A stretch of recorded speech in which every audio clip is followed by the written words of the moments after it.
Toowoomba Region Koala Habitat Project, which is a wonderful Commonwealth Government funded project looking at koala habitat across the Toowoomba region.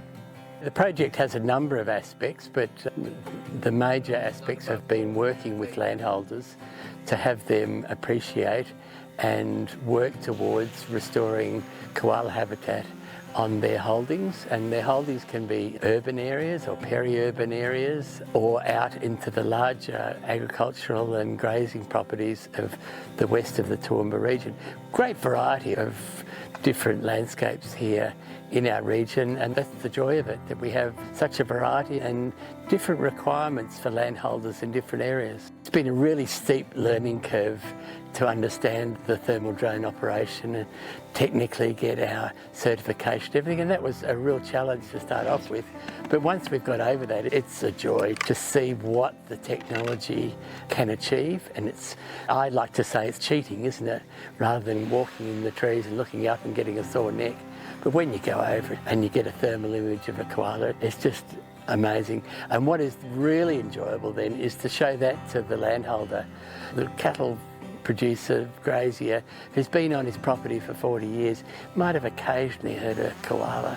But if you can show him the koala on his property, the next morning he's got his grandkids out there ready to really get out there and understand more about the property that he's probably spent every day of his life.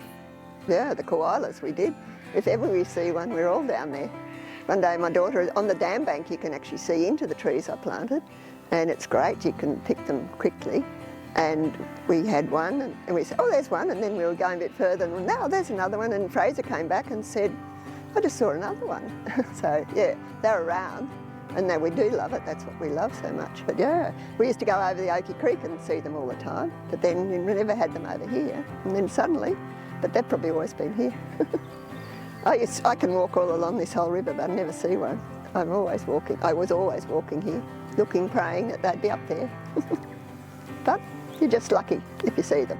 Harley started building the dam in 1978 or so, and so then as soon as the wall was up, I thought that's where I'll start, and off I went. So, and then I thought I'd make a corridor from one end of the dam right to our house, so we could have trees and things, maybe get livestock things up, and we've proved it because they've come into the garden. It would go back to the 70s, 80s, there was always quite a few koalas. They even had one come up on the veranda one night.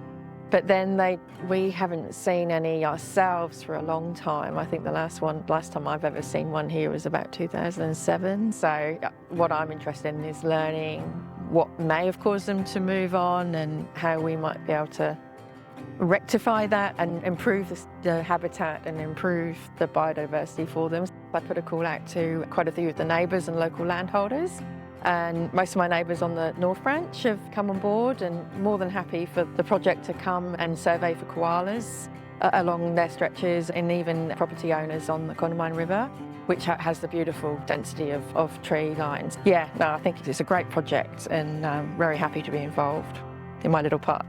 Our motivation is to motivate landholders to plant more trees. If we can show them where their populations are and where the likely corridors are, then that's our aim.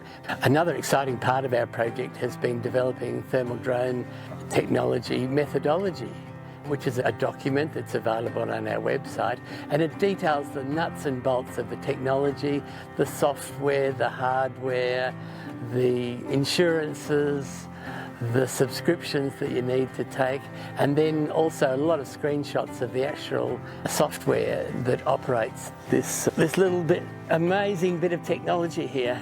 And that's available for any community organisation across Eastern Australia to take on board if they're thinking of picking up and running with thermal drone surveys for their wildlife in their habitats. Getting about just under 2 koalas per survey. And that's a wonderful strike rate. That says a lot about the population, the likely population we have in our region, and I like to think that gives us some hope when we're doing replanting efforts there, that we're building off a base. Our last koala count in November 24, we had over 230 observations of koalas in our region, so we've got a great base to work from.